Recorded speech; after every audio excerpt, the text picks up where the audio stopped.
Mga kababayan, kamusta po? Si Kamanong po, ang inyong lingkod ay muli na naman po nagbabalik para po magkomento po sa inyo dito po sa Tambayan mga kabayan. Samahan niyo po inyong lingkod, magkomentuhan na po tayo. Komentuhan po natin mga tambay. Mula po nung nag-announce po ang ating Vice President ng kanya pong pagtakbo bilang presidente po sa darating na 2028 ay hindi na po lumubay mga kababayan ang tinatawag pong mga attack dog. Dire-diretso na po sila na talaga inaatake po ang Vice President Sara Duterte. Isang salita lang at isang announcement, pero lahat po sila ngayon ay hindi na po malaman kung paano po nila pababagsakin at sisirain ang kredibilidad ng Vice President Sara Duterte. Ito po mga tambay, pakinggan po natin ito pong dalawa na tagapagsinungaling umano ng palasyo at sinasabi rin daw pong mga aso umano mga kababayan. At tinatawag din ng Vice President mga kababayan na garbage in, garbage out ang mga bunganga nito. Pakinggan po natin tong isa na napakatalino. Unahin po natin tong napakatalino na hindi po na-disbar sa sobrang talino. Pakinggan po natin mga kababayan at isunod po natin yung tinatawag na garbage in, garbage out. Pisa. Pilipino, hindi siya handang tanggapin. Bakit? Gusto ka ba ng mga Pilipino maging presidente ngayon? Kaya ka lang nanalo na vice president kasi dinala ka ni BBM. Yun ang katotohanan yan. Handa siya. Ang mga Pilipino, hindi siya handang tanggapin. Bakit? Gusto ka ba ng mga Pilipino maging presidente ngayon? Kaya ka lang nanalo na vice president kasi dinala ka ni BBM. Yun ang katotohanan yan. Handa siya. Ang mga Pilipino... Nakita nyo mga tambay, ibang-iba talaga pagka po ang tawag at ang trabaho mo lang ay tagapagsinungaling umano. Totoo po ba na si BBM lang ang nagpanalo at nagdala kay Sara? Taong bayan po ang makapagsasagot niyan, hindi po yung tagapagsinungaling ng Malacanang. Hindi po ba? Isunod na po natin yung isa, mga kababayan. Isunod na po natin yung isa. Ito po. Sunod po yung mga atake. Ito po tanong. And my daughter... Yusek, sinasabi po ng Pangulo, of course, that he doesn't want to talk about the elections as of yet at gusto niya magtrabaho. Pero gustuhin man po niya at hindi. Following Vice President Duterte's announcement yesterday, it's going to be political. It's going to be about the elections moving forward. How does the President see this affecting his plans, his governance? Wala, hindi maapektuhan. Maapektuhan ba ng isang vice presidente na nag-announce lamang siya na siya'y tatakbo ang pagtatrabaho ng Pangulo? Kung ang iisipin lamang ng Pangulo natin ay o mga sinasabi ng vice presidente, hindi natatakbo ang gobyernong ito. So, hindi po maapektuhan ang focus ng Pangulo para maiangat ang ekonomiya ng bansa, maiangat ang buhay ng bawat Pilipino, at masolusyonan ang issue sa baha na hindi na solusyonan noon pa. Sinasabi... Nakita nyo naman po, angat na angat po ang ating bansa. Ang ekonomiya, angat na angat at napakatindi daw po ng lalo-lalo raw po masolusyonan ng baha, mga kababayan. Nakita nyo naman po, mag-aapat na taon na po panunungkulan, angat na angat po ang ating bansa. Hindi po ba? At sa galing po ng kanyang amo, ang approval at trust rating lang nakaraang taon sa third and fourth quarter, ano po, 0. Sa sobrang galing po, 0. Negative ang approval at trust rating. Kaya nga po tinatawag na tagapagsinungaling umano at tinatawag na basura. Ito pa po mga tambay. Sunod po natin mga banat. Yung mga sinasabing mga attack. Hindi na tayo nagulat. Pinili kong umalis sa kabinete. Mga kaklir, talagang dapat siyang umalis sa kabinete kasi hindi na siya asset sa DepEd. Mga kaklir, ha? Tingnan natin to. Hanapin ko yan. Ito. Hindi ka asset sa DepEd. Nakapanira ka pa dahil ang dami mong issue. Ang dami mong isyong katiwalian. Sige. Ito Vice President and Education Secretary Sara Duterte admits she did not review revisions to the new K-10 curriculum, citing her lack of background in the education sector. On Thursday, the Education Department launched the Matatag curriculum, which is aimed at addressing issues hounding the current program. Duterte says she wants the new curriculum to be at par with other nations. That's why she relied on the expertise of the DepEd personnel. I felt guilty kasi alam ko isa ako sa nag-cause ng stress because I do not come from the education sector. I do not have an education background, so I cannot review. Di ba? Pinagkatiwalaan ka ng Pangulo, umuo ka na kaya mo, yung pala wala kang alam. Wala kang kaalam-alam sa trabaho na yan. Kaya kailangan mo lang umalis. At buti na lang umalis mga klida. Otherwise, hindi pa madidiskubre yung ghost students. Tapos yung mga laptops na 1.5 million worth na mga laptops, school materials, hindi niya kinukuha. Hindi niya pinamimigay sa teachers. Humihingi sila ng bagong budget for the laptops. Diba? Kaya buti na lang umalis siya. Buti na lang nag-resign siya. Otherwise, gibang-giba ang education sector natin. Diba? Kung katulad niya ang mamumuno, walang alam, diba? Paano pa yung bansa, mga kaklit? Ito lang sa DepEd, nangamote na siya eh. Diba? Paano pa pamumunuan ng bansa nito? Hindi mo pwedeng gamitin pa joke-joke ang pagiging pangulo. Diba? Magsasayaw-sayaw ka na para kang Snow White. Diba? Kakain-kain ka ng fishball sa kalsada. Hindi gano'n ang trabaho ng Pangulo. Okay lang, nangangampanya ka na, we know that. Kaya lumalabas-labas ka na sa mga kababayan natin. Pero, ganun ba ang pagiging susunod na Pangulo? Pinili kong umalis sa kabinete. Nakita niyo po mga tambay. Bakit po ba umalis sa gabinete ang Vice President? Nakita niyo po yung mga tagapagsinungaling at yung mga attack dog, mga kababayan. Ito pa po sinasabi niya, kailangan daw po humingi ng tawad at napakarami daw po hihingi ng tawad ang Vice President sa taong bayan. Ito pa po, ibang klase po. Kaya po tinatawag na tagapagsinungaling.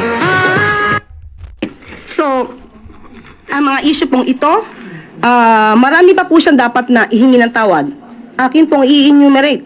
At mukhang nakalimutan niya itong ihingi ng tawad.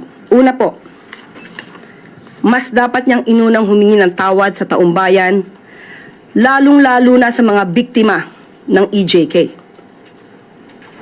Dapat niya rin pong ihingi ng tawad at nakalimutan niya nang siya ay magsabing mayroon siyang kilalang assassin at handa siyang magpapatay. At ang assassin na to ay nag-agree or sumang-ayon sa kanyang plano. Dapat ihingi niya rin ng tawad ang mga fake news na ibinandera niya sa taong bayan. Ipaghingi rin niya po ng tawad ang mga pagbabakasyon, personal trip, at itong taon na 2025 ay gumastos ng 7 million, if I'm not mistaken, 2025, gumastos ng 7 million for the staff and the security for her personal trips. Dapat po rin niyang ihingi ng tawad nang tinanggap niya ang pagiging sekretary ng DepEd kahit inamin niya na wala siyang kaalam-alam sa pagiging sekretary ng DepEd. At pati ang matatag curriculum ay hindi niya na-review dahil inamin niyang wala siyang alam. Malaking kasalanan po yan sa taong bayan. At dapat din po niyang ihingi ng tawad ang puro paninira. Instead na siya ay magtrabaho at tumulong sa gobyerno.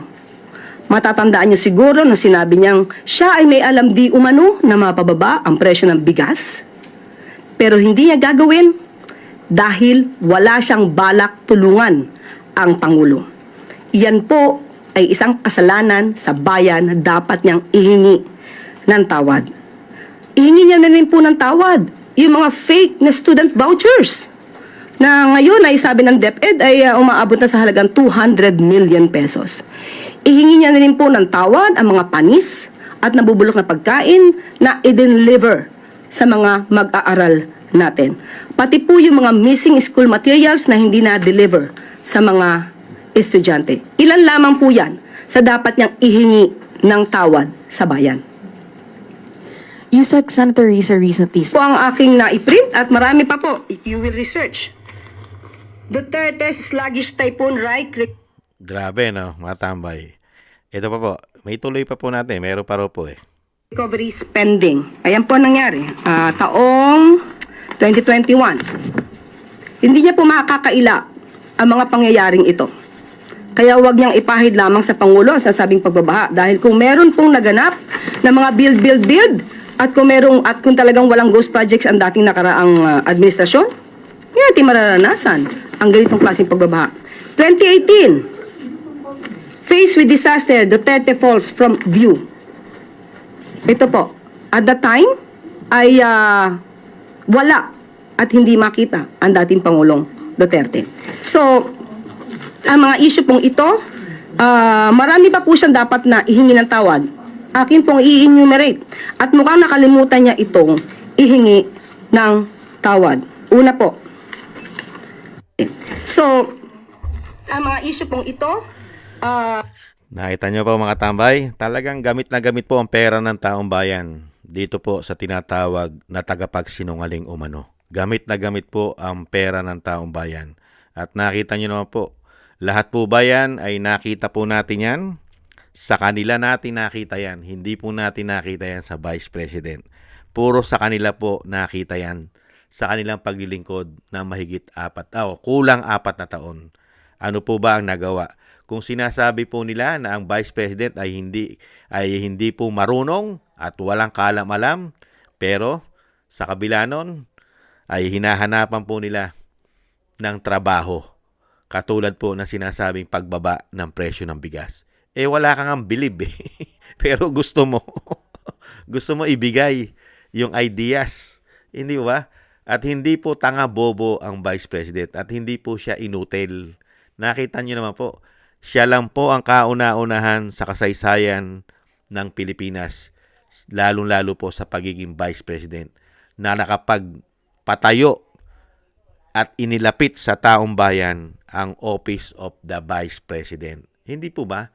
Naglagay siya ng mga satellite offices ng kanyang opisina sa Luzon, Visayas, Mindanao na tumutulong sa ating mga kababayan, lalong-lalo po sa mga sakuna.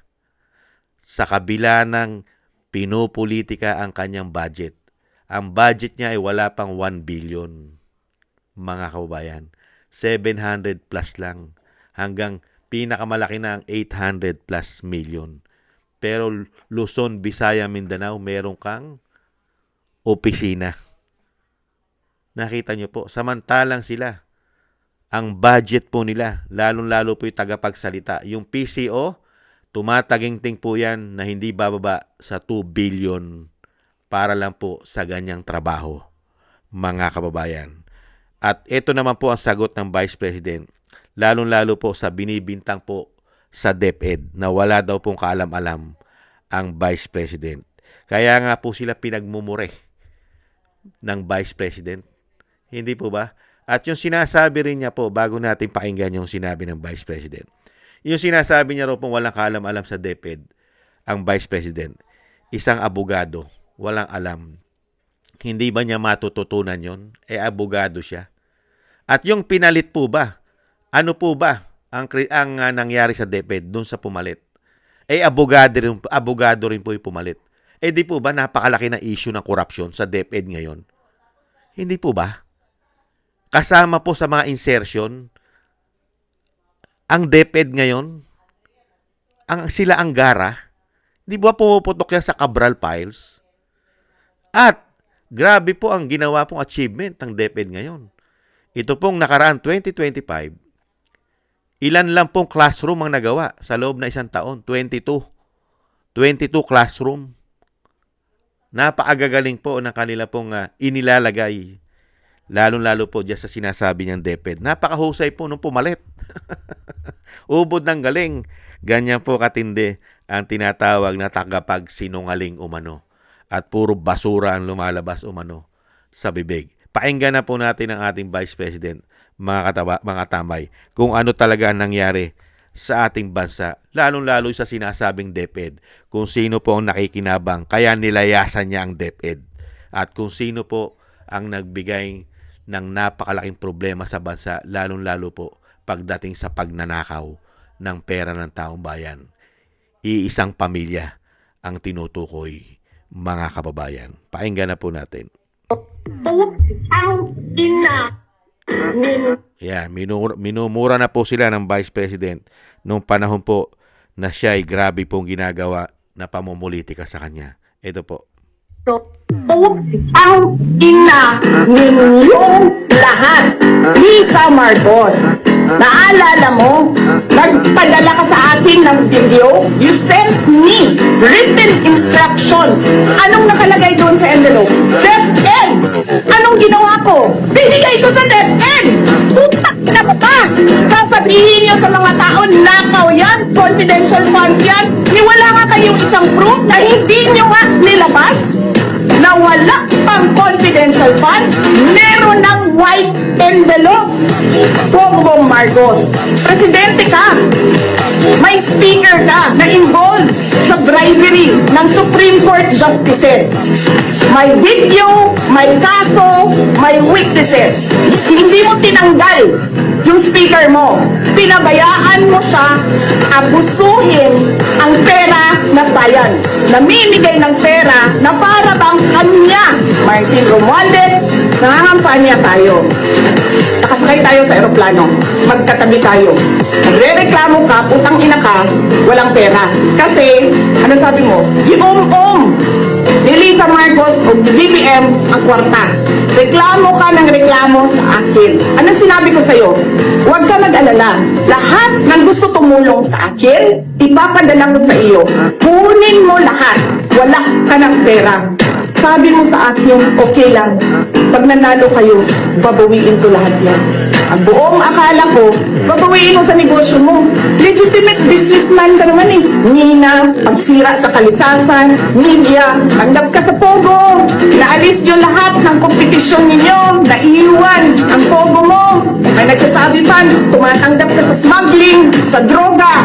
Tapos kuha ka sa National Treasury. Akin ito, akin ito. Babawiin ko lahat. Masakit sa akin, Martin, yung pagsira ng pangalan ko eh. Ang masakit sa akin, maalis mo man ako sa presidential race, hindi pa rin ikaw ang presidente. King ina mo. Walang buboto sa'yo. Please lang. Wala. Yan po mga tambay. Saan po nagsimula at nag-ugat ang napakalaking problema ng bansa, lalong-lalo sa kahirapan, korupsyon at pamumulitika? Saan po nag-ugat? At kailanman po ay hindi po yan aaminin ng palasyo. At kailanman po ay hindi po yan aaminin ni Larry Gadon. At nung tinatawag po na garbage in, garbage out. Dahil nilagay po sila dyan para po maging tagapagsinungaling umano. Yan po ang papel po nila. Kaya po sila iniluklok dyan para po maging tagapagsinungaling umano.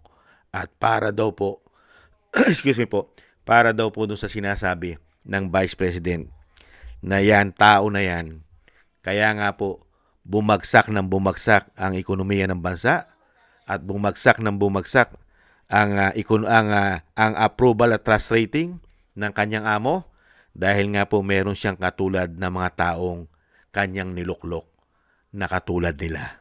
Hindi po ba?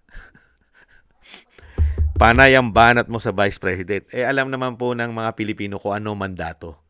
Hinahanapan mo na maraming dapat gawin na trabaho ang Vice President. At napakarami mong ibinibintang at kung ano-ano. Pati ang pagbaha, ibinintang mo na rin sa dating Pangulong Duterte na sinasabi mong maraming ghost project. Wala ka naman maituro kung nasaan yung mga ghost project. Mga kababayan, ang hinahanap po ng taong bayan, yung 5,500, finish na. Achievement. At nung matuklasan ng taong bayan, grabe. Grabe pala. Ang ginawa na mahigit 3 taon. Trilyon trilyon, daan-daang bilyon. Halos hindi maipaliwanag kung saan napunta. Umano. Hindi po ba? At ang Vice President, ang ginawa po nilang sangkalan. Tinatadtad po nila ang Vice President sa issue ng korupsyon nila para dito maikabit. Ano po ang ginagawang pang-atake? DepEd. DepEd, confidential fund. Pati laptop, pati panis na pagkain. Yan ba, mga kababayan? At kung ano-ano kung ano-ano pa, pati ang kahinaan daw po, napakahina at walang karapatan maging presidente ng bansa. Unbelievable. Sino kaya may karapatan maging presidente ng bansa? Si Lenny? Si Risa Hontiveros? Unbelievable. Hindi po ba? Kaya nga po dito mga tambay, habang nagsasalita po sila, lalo po nila inaangat ang Vice President. Habang sinisiraan po nila ang Vice President, lalo pong tumataas at umaangat sa taong bayan. At ang approval at trust rating ay lalo pong umaangat. At ang tiwala ng taong bayan ay sa Vice President. Pinagkakatiwalaan ng taong bayan ang Vice President. Dahil alam naman namin, alam ni Kamanong at alam naman ninyo kung ano lang ang mandato ng Vice President. Siya po ay spare tire. Limitado po ang kanyang kapangyarihan. Nagpapasalamat nga kami kahit po limitado pa lang ang kapangyarihan ng Vice President, pero napakarami niya pong nagagawa kahit limitado ang kanyang kapangyarihan at limitado ang kanyang pondo, pero nahandun pa rin po yung sinasabi po na trabaho at tatak Duterte. Gumagawa siya ng pamamaraan sa kabila ng napakalit ng budget niya, pero yung sinasabi nga natin noong una pa lang, inilapit niya sa taong bayan ang kanyang opisina. Luzon, Visaya, Mindanao. At halos nakikita natin kahit napakalit ng budget, ay kauna-unahan siya halos tumutulong lalong-lalo sa sakuna. Lalong-lalo po yung mga proyekto niya ay kapaki-pakinabang. Kahit limitado lang ang kanyang kapangyarihan, limitado ang kanyang budget, spare tire lang siya, nag-iintay lang siya na matsugi ang Pangulo para siya ang susunod na Pangulo at doon po magiging powerful po ang kanyang pagtatrabaho. Di po ba ngayon? Wala po siya halos kapangyarihan. Spare tire lang po siya. Hindi po ba? At yung ini-issue raw po na travel, yung travel, di po ba? Pinaliwanag na po ng Vice President yan. Ang mga travel niya ay sarili niya expenses. Sarili niya pong expenses ang kanya pong ang travel. Yung mga security niya, mga kababayan, yung po ay mandato niya yon. Yung po ay binibigay na estado. Kailangan po niya ng security. Kahit papaano, kahit isa, dalawa o apat, kailangan pong laging may kasamang security ang Vice President, mga kababayan. At kinocompute niya yung 7 million na travel ng Vice President. Pupunta po ba sa Dahig yan kung hindi nyo pinakidnap ang tatay niyan? Sige nga, pupunta po ba siya sa Dahig na meron siyang ama na 80 years old mahigit at may sakit pa? Hindi niya ba dadalawin yun at pupuntahan at bibigyan ng suporta? Pinakidnap nga. Hindi nabigyan ng due process. Hindi po ba tangat bobo itong mga to? Hindi po ba? At hiyang-hiya naman po tayo sa sinasabing travel. Kung yung Pangulo nga, ginastusan ng taong bayan, bilyon-bilyon sa kanyang travel, hindi po ba ang travel ng Pangulo, ang kanyang travel bilyon? May nangyari po ba sa ekonomiya natin? Sa kanyang mga pagbiyahe? Nasasama pa nga yung tagapagsalita Yung tinatawag na basura ng Vice President, kasama. May nangyari po ba sa ekonomiya natin sa mga biyahe niya?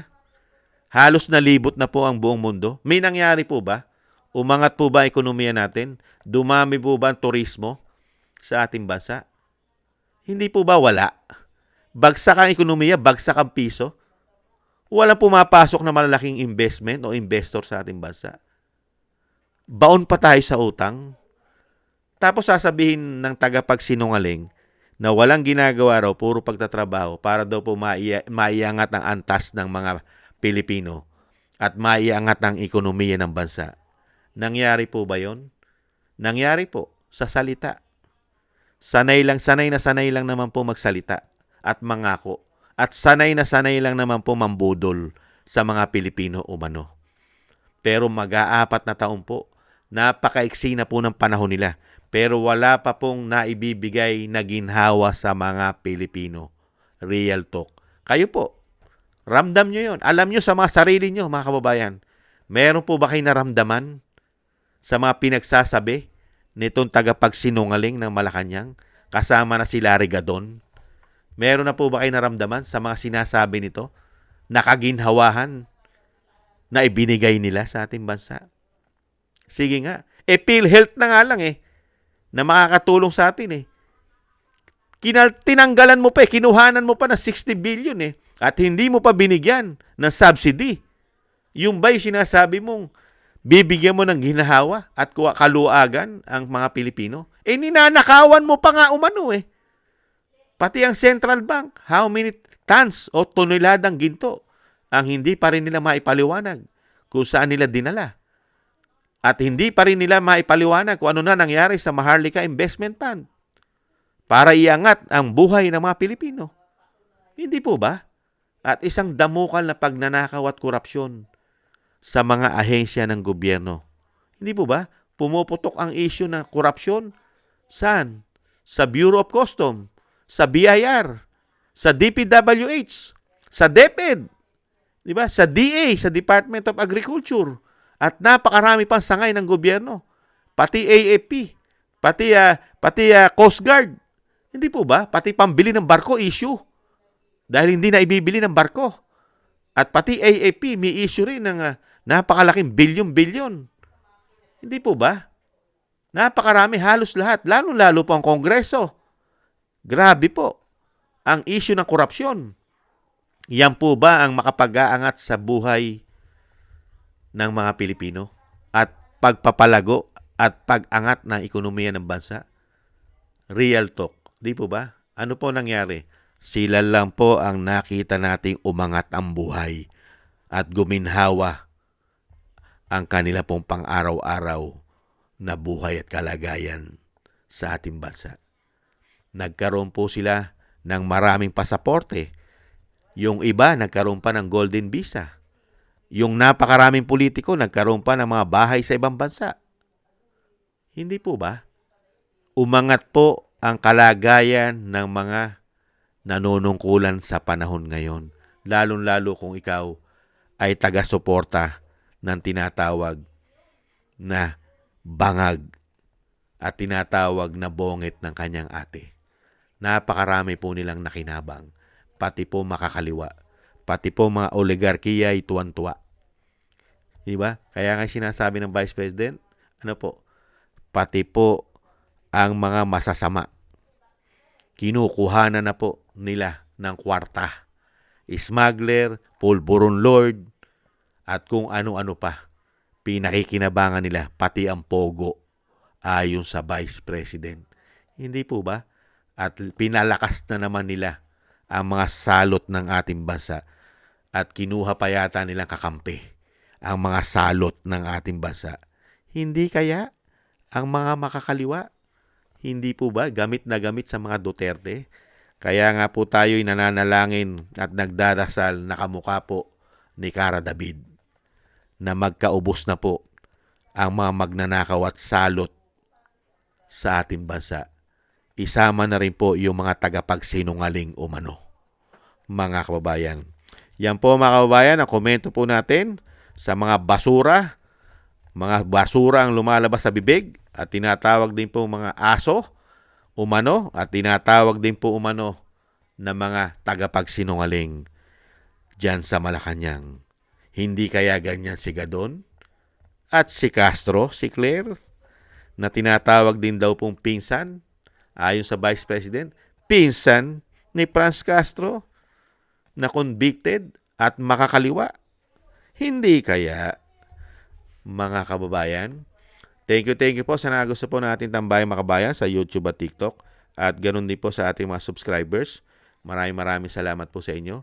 At sa patuloy po nagsusubscribe, thank you po sa inyo mga kabayan. At sa mga nagko-comment, like, share, and subscribe, maraming salamat po. Shoutout po sa inyo lahat. At thank you rin po sa mga nagbibigay po ng tulong at biyaya. Shoutout po kay Tatay Nick ng Canada, kay Eric Hershaw ng Canada, at kay Annie Jo, ako si Pilam, Gay at Siena, si Balance Vision TV, Jesus Valdepena, Kingston ng Hong Kong, si Jake Yahut ng California, USA, Gina Ray ng Berlin, Germany, Julieta Silona ng Sydney, Australia, Baby Roman at Ate Isa ng Cagayan. Thank you po sa inyo mga kabayan. At ingat po kayo sa inyo po mga paggawa. Shoutout po sa inyo lahat. At syempre po mga kabayan, yung lagi po natin ginagawa, patuloy po tayong manalangin at magdasal na ang pamilya Duterte, ang ating Vice President at ganoon din po ang dating Pangulong Duterte at ang ating buong sambayanan, tayo po lahat ay maingatan at magabayan po. Maingatan po tayo sa kasamaan. At lalong-lalo rin po ang Vice President at ang dating Pangulo na mailayo po sila sa kapahamakan dahil napakarami po na nagpapabagsak po sa kanila. Magabayan po sana sila. At madugtungan pa po ang buhay at kalakasan ng dating Pangulo. At makalabas na po siya sa lalong mabilis. Maraming salamat po sa mga dasal mga kabayan. God bless po sa inyong lahat. At tiis-tiis lang po muna tayo. Tiis-tiis lang po. Hindi naman po sila panghabang buhay dyan. At darating din po ang panahon na pagdurusahan din po nila ang kanila pong mga pinagagawang kasamaan sa ating bayan. Thank you po. Bye-bye.